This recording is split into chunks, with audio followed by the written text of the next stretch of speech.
Hello guys, Assalamualaikum. Welcome back to Rotten Eggs Podcast. Apa khabar telur-telur sekalian? Saya harap anda semua dalam keadaan sihat. Okey, dekat sini tempat kita lepak untuk kita korek kes-kes pelik, kes-kes gelap ataupun kes-kes yang susah untuk kita hadam satu persatu, tapi masih lagi dengan kepala yang waras. Lebih kurang lah. Jadi kalau katakan korang baru pertama kali masuk dekat sini, tekan dulu butang subscribe, tinggalkan like, dan juga kalau korang rasa kes hari ni buat korang macam macam ada benda tak kena lah, korang tulis teori korang dekat ruangan komen. Sebab untuk kes hari ni memang ramai orang sampai sekarang masih tertanya-tanya dengan benda tu, macam mana benda tu boleh jadi dan sebagainya. Okey, ini bukan kes pembunuhan yang jelas daripada awal. Ini juga bukan kes yang ada suspek yang duduk dekat depan kamera mengaku segala benda dan sebagainya. Ini adalah kes kehilangan seorang budak lelaki berusia 14 tahun yang pada mula dia nampak macam kes-kes orang kata remaja biasa-biasa je keluar rumah. Okey, tapi satu demi satu rakaman CCTV keluar. Bila barang-barang dia dijumpai bertaburan dekat jalan, bila basikal dia ditinggalkan, bila tubuh dia akhirnya ditemui dekat dalam saluran air. Dan kes ni bertukar menjadi satu misteri yang sampai sekarang masih membuatkan orang tertanya-tanya, apakah sebenarnya yang terjadi kepada budak yang bernama Noah Donohoe.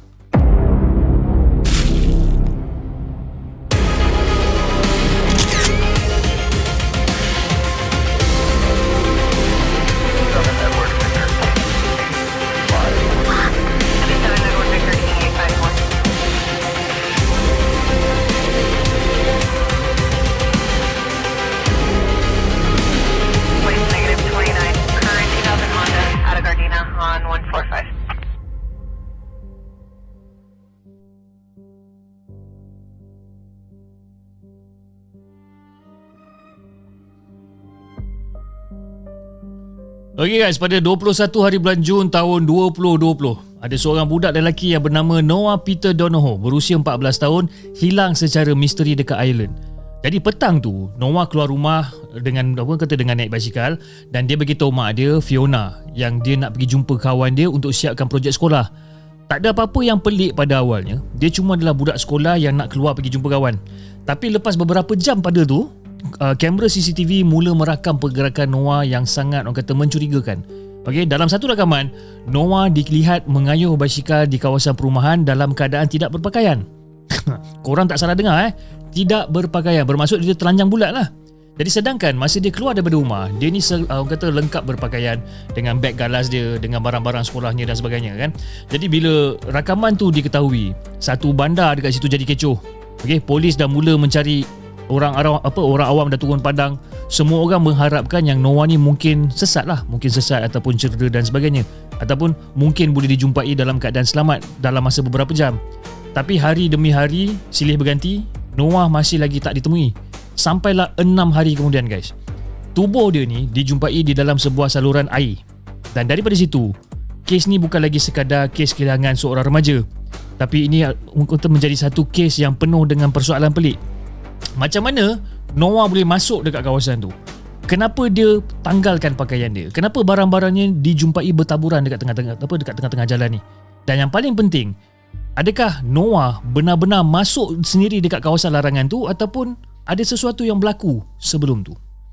Jadi guys, untuk kita fahamkan kenapa kes ni macam tu, ataupun kenapa kita macam kes ni selalu menyentuh hati orang ni, kita kena kenal dulu siapa Noah ni.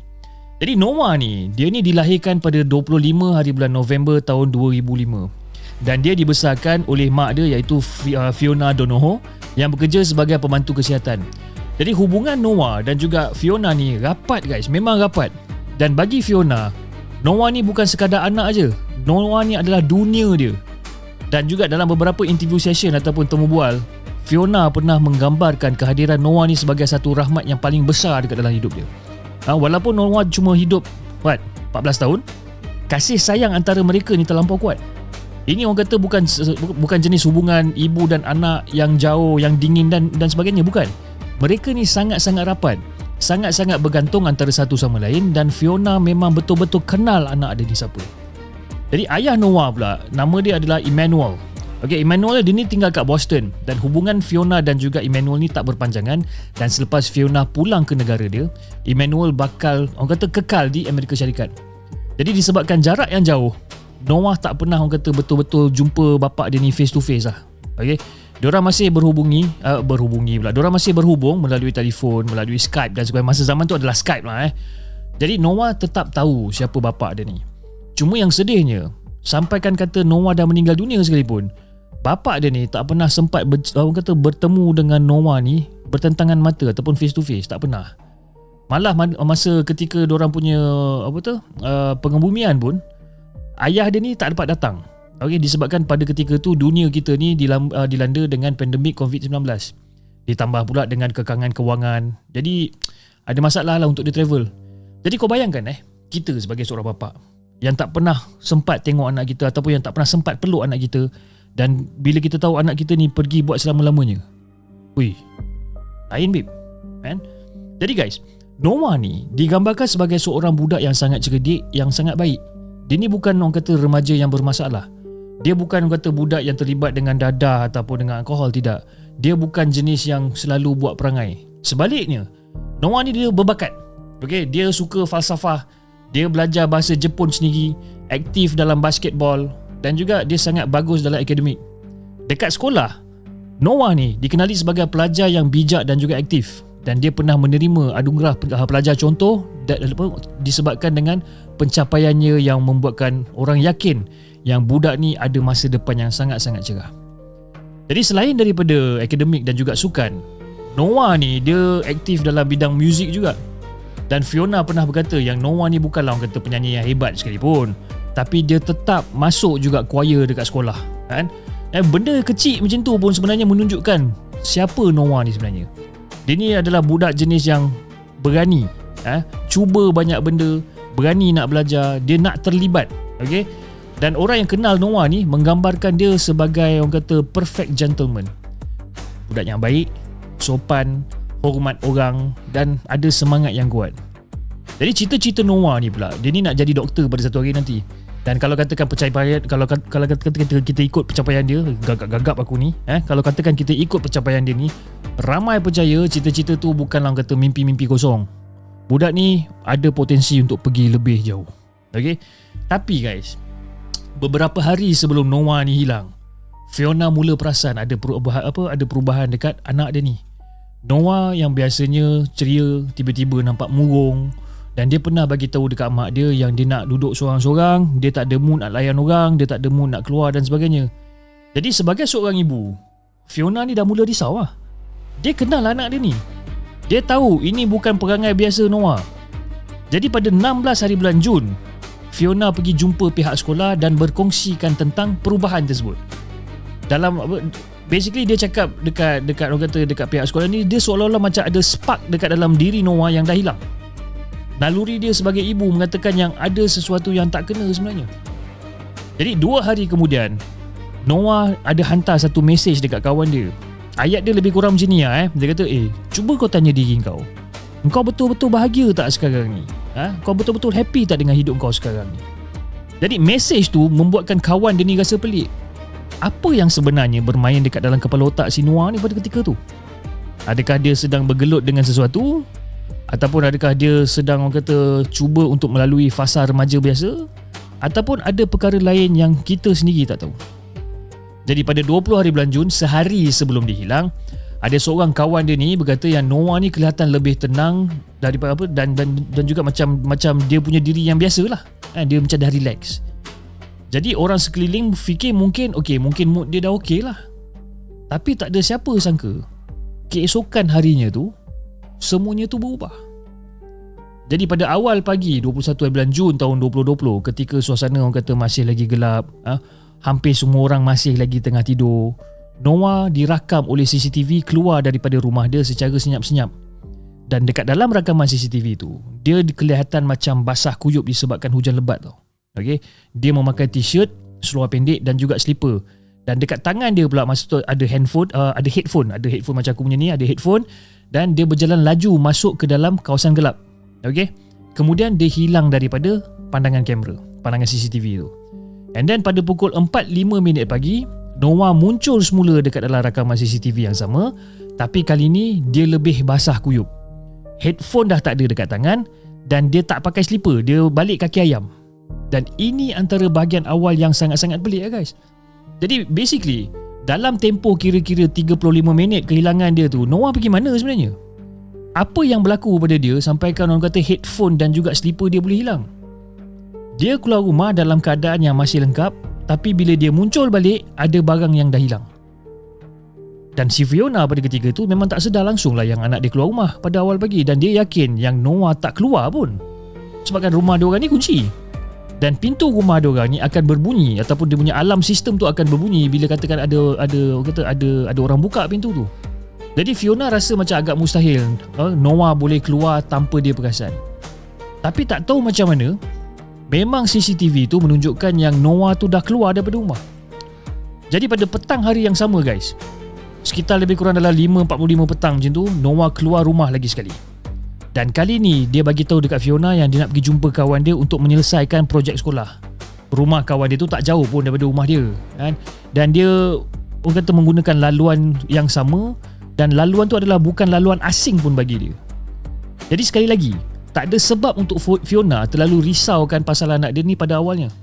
Dia cuma fikir yang anak dia nak keluar macam biasa, pergi jumpa kawan, nanti dah sampai dia akan telefon kan? Dekat dalam rakaman CCTV guys, menunjukkan yang Noah mengayuh basikal di kawasan yang agak sibuk. Tapi selepas dia sampai dekat satu kawasan lain, beg galas dia dah tak ada dengan dia. Tak ada saksi yang jelas, dan juga tak ada rakaman CCTV yang menunjukkan macam mana beg tu boleh hilang. Dan lebih kurang dalam pukul 6 petang, ada seorang pemandu, dia ternampak si Noah ni terjatuh daripada basikal dekat satu simpang yang agak sibuk . Jadi pemandu tu berhenti sebabkan dia nak tolonglah budak ni. Tapi Noah cepat-cepat bangun, dia kayuh basikal dan dia belah daripada situ. Dia nampak seolah-olah macam dia tak nak kata orang bantu dia lah. Dia tak nak bantuan siapa-siapa. Ataupun mungkin dia keliru, ataupun mungkin dia takut. Kita sendiri tak tahu. Okey, lepas dia dah bangun, dia dah gerak dengan basikal dia, tak sampai 400 meter daripada tempat dia jatuh tadi tu, Noah muncul semula dekat dalam CCTV di sebuah kawasan perumahan. Dan dekat sinilah kes ni berubah daripada pelik tu.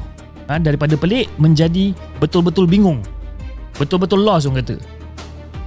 Masa dia dah bangun, bawa basikal, dah lalu 400 meter, dia terakam dekat dalam lagi satu CCTV ni. Dekat dalam rakaman tu, Noah dah tak berpakaian guys. Tak ada baju, tak ada seluar, dan dia mengayuh basikal dalam keadaan bogel sepenuhnya. Bahagian ketika dia menanggalkan pakaian tu tak dirakam oleh CCTV, dan juga tak ada saksi yang nampak bila ataupun di mana pakaian tu dibuang. Jadi sampai sekarang ni kita tak tahu kenapa dia ni buat macam ni. Jadi bila Noah masuk ke kawasan perumahan tu, ada dua penduduk nampak dia ni. Diorang macam terkejut lah tengok budak kayuh basikal dengan tak pakai baju. Memang macam pelik lah kan. Diorang ni macam pelik, macam terkejut. Ya, siapa yang tak pelik kalau nampak ada budak lelaki duk kayuh basikal dalam keadaan tak berpakaian bogel telanjang bulat dekat kawasan awam, betul tak?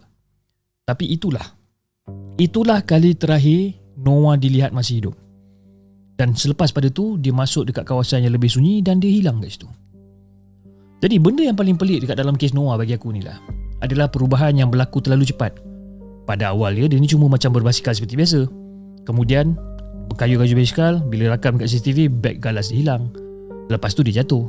Kemudian dia dah bangun, dia kayuh 400 meter, tiba-tiba dah tak berpakaian. Lepas tu dia masuk ke kawasan sunyi dan terus lesap, hilang. Kalau dia hilang dalam keadaan berpakaian, mungkin teori kes ni akan jadi sedikit berbeza lah. Tapi disebabkan semua barang-barang dia ni hilang sedikit demi sedikit, pakaian pula ditanggalkan tanpa penjelasan, orang dah mula rasa tau macam ada benda yang tak kena ni. Jadi sementara tu Fiona ni tengah tunggulah panggilan daripada Noah kan. Sebab Noah dah janji, kata mak kalau aku dah sampai dekat rumah kawan aku nanti aku call. Dia dah janjilah. So dia tunggu Noah ni call. Tak call. Kalau ikutkan daripada jarak dan juga masa daripada rumah Noah nak pergi rumah kawan dia ni, sepatutnya Noah dah sampai lebih kurang dalam pukul 6.30 petang macam tu lah. Tapi tak ada panggilan pun yang masuk. Fiona tunggu. Dia tunggu dan dia berharap yang Noah ni akan mungkin terlupa, dan dia mengharapkan yang Noah ni balik semula lah. Tapi hari dah makin gelap, semakin kuat kata naluri seorang ibu ni mengatakan bahawa benda ni tak normal ni. Noah tak pernah buat perangai macam ni. Dan akhirnya bila dah tak tahan nak tunggu, member sudah koyak, dia call polis, dia melaporkan yang anak dia dah hilang. Dan pencarian dekat island ni satu benda bagus, once kau report, diorang akan terus cari serta-merta punya. So diorang polis mulakan pencarian serta-merta dan cuba untuk menyusun semula pergerakan Noah berdasarkan saksi, berdasarkan CCTV dan juga barang-barang yang dijumpai. Dan salah satu petunjuk penting muncul apabila basikal Noah ni ditemui di hujung jalan sebuah kawasan perumahan. Diorang terjumpa tau basikal Noah dekat hujung jalan tu. Jadi dengan maklumat tu, pencarian difokuskan ke kawasan belakang rumah. Dan ketika diorang tengah mencari ni, polis menemui satu telefon bimbit, dan telefon bimbit tu adalah milik Noah. Dan kemudian penduduk yang kata turut membantu pencarian ni, diorang jumpa apa tau? Diorang jumpa topi, diorang jumpa hoodie dan juga kasut Noah yang dah bertaburan dekat atas lantai ataupun dekat atas jalan lah, senang cerita. Tapi ada beberapa pakaian yang tak pernah ditemui. Sebagai contoh, seluar dalam, seluar pendek, t-shirt yang dia pakai, benda-benda pakaian tu semua tak ada. Jadi ke mana semua pakaian tu pergi? Itu orang kata masih lagi menjadi satu tanda tanya lah. Jadi semakin orang kata pencarian diteruskan, semakin ramai saksi yang muncul. Ada yang nampak Noah jatuh basikal, ada yang nampak Noah berbasikal tanpa pakaian. Dan polis kemudian mengumpul rakaman-rakaman CCTV ni dan mula membina kronologi kejadian. Dan dalam sidang media, polis mengemukakan satu teori. Diorang keluarkan satu teori, mungkin Noah ni dia terjatuh, dia mengalami kecederaan kepala. Masa lepas jatuh basikal, dia punya kepala tergentak kat jalan, ada kecederaan kepala, dan disebabkan kecederaan tu dia mungkin jadi keliru dan juga kata macam hilang balance ataupun hilang pertimbangan sekejap. Dalam keadaan keliru tu lah dia mungkin dah tanggalkan pakaian sendiri dan sebagainya. Tapi come on lah guys, bila kita dengar teori macam tu, aku rasa ramai tak puas hati. Kalau aku dengar macam tu, aku pun tak puas hati, kan? Nampak macam ada banyak loophole lah benda ni. Kalau katakanlah dia cedera dekat kepala, kenapa kemudian pemeriksaan tidak menunjukkan kecederaan dekat kepala yang jelas? Kalau dia sekadar keliru, kenapa barang-barang dia hilang secara berasingan? Kenapa beg galas dia hilang sebelum dia dilihat tanpa pakaian? Faham tak? Dan kenapa akhirnya dia boleh masuk ke saluran air, saluran air ribut yang jauh daripada laluan biasa? 3 hari selepas Noah hilang, ada seorang lelaki bernama Paul masuk dekat dalam kedai pajak. Paul ni bukan orang biasa-biasa tau. Dia ni dikatakan mempunyai rekod jenayah yang sangat panjang dan pernah ditangkap beberapa kali lah sepanjang hidup dia ni. Banyak kali lah dia dah kena tangkap ni. Dan hari tu dia membawa beberapa barang milik Noah, termasuk beg galas, laptop, buku-buku Noah. Dan dia cuba untuk memajak barang-barang tersebut. Dia bukan macam kat KL guys, kita ada kedai pajak emas, orang boleh terima emas. Kat sana tak ada, diorang boleh pajak barang apa-apa, radio, television, whatever lah, Dia lebih macam lebih kurang macam cash converter lah, lebih kurang So dia nak pergi memajak lah barang-barang tersebut. Jadi pemilik kedai pajak tu dah rasa pelik Sebab kenapa? Pada ketika tu berita tentang kehilangan Noah ni dah tersebar luas dah viral lah, kan? Dan dia tak nak terima barang-barang tersebut. Tapi dia cakap kat orang tu suruh tunggu, dia pergi belakang, dia terus hubungi polis. Dan polis datang dan polis berjaya menahan Paul dan bertanya, kau dapat kat mana beg-beg ni semua ni? Jadi Paul ni pula bila ditanya dan juga disoal oleh polis ni, dia mendakwa bahawa dia menjumpai di sebuah bangunan dekat kawasan universiti. Dan polis cek CCTV, rakaman CCTV kemudian mengesahkan bahawa Paul memang berada dekat kawasan tersebut. Tapi jawapan dia tu masih lagi tak selesaikan persoalan utama. Macam mana barang-barang Noah boleh sampai dekat tangan seorang penjenayah macam budak Paul ni, kan? Jadi lebih kurang lepas dah macam 6 hari dah hilang, tubuh Noah ni akhirnya ditemui di saluran air ribut di kawasan Sylvia Park. Lokasi itu pula kira-kira 800 meter daripada tempat basikal dia ditinggalkan. Dan tubuhnya ditemui kira-kira 600 meter daripada pintu masuk saluran air tersebut. Yang pelik dia, pintu masuk untuk ke saluran air tu biasanya dikunci untuk keselamatan awam. Tapi dalam kes ni, pintu tu dilaporkan tidak berkunci disebabkan ada seorang pekerja yang memeriksa saluran tersebut seminggu sebelum tu terlupa nak kunci pintu tu. Disebabkan itulah pintu tu terbuka. Dan teori rasmi menyatakan kemungkinan Noah masuk melalui pintu tersebut. Jadi guys, bila diorang dah jumpa mayat Noah dan sebagainya ni, diorang pun dah bawa balik untuk buat autopsi untuk bedah siasat. Jadi hasil bedah siasat menunjukkan bahawa punca kematian Noah ni adalah lemas. Tak ada kesan pergelutan yang jelas. Badan dia pun bebas daripada dadah dan juga alkohol. Dan yang penting Sebab benda-benda tu penting tau. Sebab kan benda tu menolak kemungkinan yang Noah ni berada di bawah pengaruh bahan terlarang. Yalah, walaupun dia umur 14 tahun, tapi benda tu mungkin boleh berlaku kan. Jadi polis sebelum tu mencadangkan kemungkinan Noah cedera kepala selepas jatuh basikal. Tapi bila diorang buat autopsi, diorang cek kepala dia, tak ada apa-apa kecederaan pun dekat kepala dia yang menyokong teori tu. Masa kematian pun tak dapat nak ditentukan. Tak boleh nak ditentukan dengan tepat disebabkan tubuh Noah ni dah berada dekat dalam saluran air tu selama beberapa hari. Tapi diorang percaya dia meninggal dunia beberapa jam selepas rakaman CCTV terakhir. Jadi guys, berita penemuan tubuh Noah ni hancurkan hati ramai orang. Satu negara island tu sedih. Tapi kesedihan tu datang bersama dengan kemarahan dan juga persoalan. Kenapa Noah pergi dekat kawasan tu? Dia cari apa sebenarnya? Kenapa dia masuk dekat kawasan saluran air tu? Dan kalau katakan dia masuk sendiri sekalipun, dalam keadaan apa yang dia membuat keputusan untuk masuk kawasan tu? Lebih banyak orang baca tentang perkembangan kes ni, lagi banyak teori yang muncul. Dan antara teori yang paling banyak dibincangkan ialah kemungkinan Noah telah diganggu ataupun dibuli oleh sekumpulan remaja. Sebelum Noah hilang dan juga meninggal dunia, ada satu kes yang melibatkan seorang budak lelaki yang berusia 15 tahun yang diserang sekumpulan remaja ketika sedang berbasikal di kawasan yang sama Noah dilihat buat kali terakhir. Jadi disebabkan tu, ramai orang dah mula mengaitkan kes tersebut dengan Noah. Mungkin diorang tertanya-tanya jugalah, adakah Noah ni juga diganggu? Adakah dia dikejar? Dan adakah dia yang kata disebabkan dia dah kalut dan sebagainya, dia jatuh, panik, kemudian masuk ke kawasan yang tak semestinya dia masuk.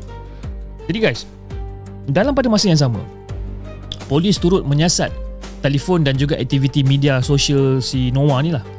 Dan mereka mendapati bahawa Noah ni berminat sangat-sangat dengan satu figure yang bernama Jordan Peterson. Jordan Peterson ni siapa? Dia ni adalah seorang ahli psikologi daripada Kanada yang sering dikaitkan dengan pandangan kontroversi. Dan Noah sudah lama, orang kata dah lama sangat ikut follow Jordan Peterson ni. Dan buku Jordan juga ada dekat dalam beg galas dia semasa dia hilang. Dan Noah juga pernah menghantar beberapa mesej dekat Jordan melalui Instagram. Tapi kandungan mesej tu tak pernah didedahkan kepada umum. Ada orang percaya yang mesej tu mungkin ada kaitan dengan apa yang bermain dekat dalam fikiran Noah sebelum dia hilang. Ada juga yang rasa, orang kata macam minat terhadap Jordan Peterson langsung tak relevan. Sebabkan ramai remaja minat macam-macam benda-benda yang pelik-pelik dekat internet. Tapi orang kata tak semestinya bermaksud mereka sendiri akan mencederakan diri dia. Betul tak? Diorang macam tak tahu kenapa budak ni hilang. Jadi kemudian polis mengumumkan, polis buat satu statement bahawa tak ada, orang kata, bukti jenayah yang berlaku terhadap Noah. Jadi bila polis dah keluar official statement macam tu, Fiona, mak dia ni, confirm kecewa lah dengan orang kata kesimpulan tu, betul tak? Bagi dia, terlampau banyak perkara yang tak masuk akal. Macam mana anak dia boleh hilang, macam mana boleh berkayuh basikal, tak pakai baju dan sebagainya, masuk kawasan yang dia tak biasa, dan kemudian terjumpa dia dekat saluran air tu. Tapi polis boleh kata tak ada unsur jenayah. Tapi yelah, sebagai seorang ibu, sebagai seorang mak, dia merasakan yang polis tak gali kes ni cukup dalam lah. Dia nak jawapan yang lebih jelas, bukan sekadar teori yang rasa macam dipaksa untuk masuk ke dalam statement berita dan sebagainya supaya kes ni boleh ditutup. Jadi akhirnya guys, Fiona memohon supaya kematian anak dia ni disiasat semula. Diorang nak open balik kes ni. Dan permohonan tu diluluskan pada November 2022. Proses siasatan ni, orang kata memang panjang dan juga rumit lah. Malah sehingga sekarang, kes Noah ni masih lagi menjadi perbincangan kerana terlalu banyak persoalan yang orang kata belum benar-benar dijawab. Makin lama orang menyelidik, makin banyak benda-benda pelik yang timbul. Jadi ada seorang wartawan yang bernama Donald bersama dengan seorang penyiasat bebas. Seorang penyiasat bebas kemudian cuba untuk membongkar semula kes ni. Dan pasukan ni ataupun tim Donald ni, diorang temukan beberapa perkara yang sebelum itu tidak diketahui umum. Fiona sendiri pun tak tahu pada awal dia. Salah satunya adalah hakikat bahawa Noah sebenarnya keluar daripada rumah secara senyap-senyap pada awal pagi hari yang dia hilang. Fiona hanya mengetahui perkara ni kemudian. Jadi sebab itulah sebelum ni dia sangat-sangat yakin yang anak dia ni tak keluar rumah. Sebab kenapa? Dia tak dengar langsung bunyi pintu buka ataupun bunyi tapak kaki dan sebagainya, tak ada. Dan pasukan Donald ni tu juga menyemak laporan psikiatrik yang dijalankan ataupun yang disediakan oleh polis. Dan laporan tersebut menilai keadaan mental Noah berdasarkan keterangan keluarga, keterangan kawan-kawan, saksi, rakaman CCTV, laporan forensik, rekod perubatan dan juga maklumat-maklumat lain. Dalam laporan tu guys, seorang pakar psikologi mencadangkan kemungkinan Noah meninggal dunia akibat bunuh diri. Kononnya Noah mungkin mempunyai konflik dalaman termasuk berkaitan seksualiti. Okey, dan laporan tu juga menyebutkan bahawa Noah pernah mencari rujukan Alkitab dan juga cara untuk melindungi diri daripada setan. Fiona tolak sekeras-kerasnya taksiran tu. Dia tolak terus. Bagi Fiona, pakar tersebut memang tak kenal langsung lah anak ni. Memang tak kenal lah si Noah ni. Dan dia sangat-sangat yakin bahawa anak dia ni tak terlibat dengan kepercayaan pelik ataupun pemikiran yang orang kata ekstremis. Okey, pemikiran ekstrim. Memang benar, Noah kelihatan murung beberapa hari sebelum dia hilang, tapi dia tidak mempunyai sejarah kemurungan yang serius. Tak ada penyakit mental yang diketahui dan tidak pernah menyatakan untuk keinginan dia untuk membunuh diri, tak pernah. Bagi Fiona, Noah adalah budak normal yang sedang menikmati kehidupan. Jadi kita sebagai orang luar, kita kena berhati-hatilah. Kita boleh bincang teori, yes, kita boleh bincang. Tapi kita tak boleh sesuka hati label seorang budak umur 14 tahun ni tanpa jawapan yang jelas. Jadi guys, semasa siasatan kedua dijalankan, satu petunjuk pelik muncul. Ada satu gambar yang diambil sekitar pukul 6.50 petang pada hari Noah hilang. Dan dekat dalam gambar tu, pakar mengatakan ada sesuatu yang kelihatan seperti tangan. Diorang tak pasti adakah itu tangan Noah ataupun tangan orang lain. Dan tangan itu kelihatan seperti sedang memegang telefon Noah dan gambar tersebut nampak seperti gambar yang terambil secara tak sengaja. Dia lebih kurang macam ni lah. Lebih kurang macam kita pegang handphone, kamera dah terbuka dan gambar tu macam snap sendiri kan. Ada lebih kurang macam tu. Dan yang pentingnya, gambar tu diambil beberapa minit sebelum Noah dilihat buat kali yang terakhir. Now, persoalan dia, siapa yang pegang handphone tu? Kalau katakanlah gambar tu diambil menggunakan telefon Noah pada waktu dia hilang, adakah Noah sendiri pegang telefon tu? Ataupun ada orang lain yang pegang telefon tu? Soalan ni masih lagi tak terjawab.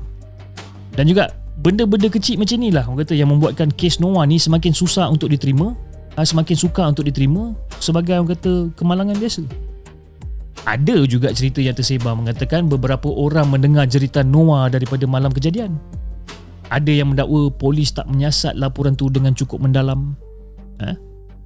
Tapi kes-kes macam ni kan, kita tak tahu yang mana satu yang benar, yang mana satu yang salah faham, dan yang mana satu orang kata sekadar teori yang berkembang kerana terlalu banyak orang kata loophole ataupun ruang kosong kat dalam official cerita dia tu, cerita rasmi dia tu. Sampai hari ni guys, 2026, kes Noah Donohoe ni masih lagi penuh dengan persoalan. Terlalu banyak benda yang tak masuk akal berlaku dalam tempoh masa yang sangat singkat. Seorang budak cerdik yang berbakat, yang rapat dengan mak dia, yang rapat dengan kawan-kawan dia, yang keluar rumah untuk berjumpa dengan kawan. Dalam perjalanan, beg dia hilang. Apa korang punya teori tentang kisah ni ataupun tentang kes ni? Noah Donohoe. Jadi, aku rasa itu saja guys untuk hari ni. Kalau katakan korang ada apa-apa benda yang korang nak komen di ruangan komen ataupun apa-apa teori sekalipun atau apa-apa benda yang korang rasa nak kongsi dengan kita, tuliskan komen di ruangan komen. Dan of course, jangan lupa like, share dan subscribe channel Rotten X Podcast. Dan insyaAllah kita akan jumpa lagi pada next coming episode. Assalamualaikum. Bye-bye.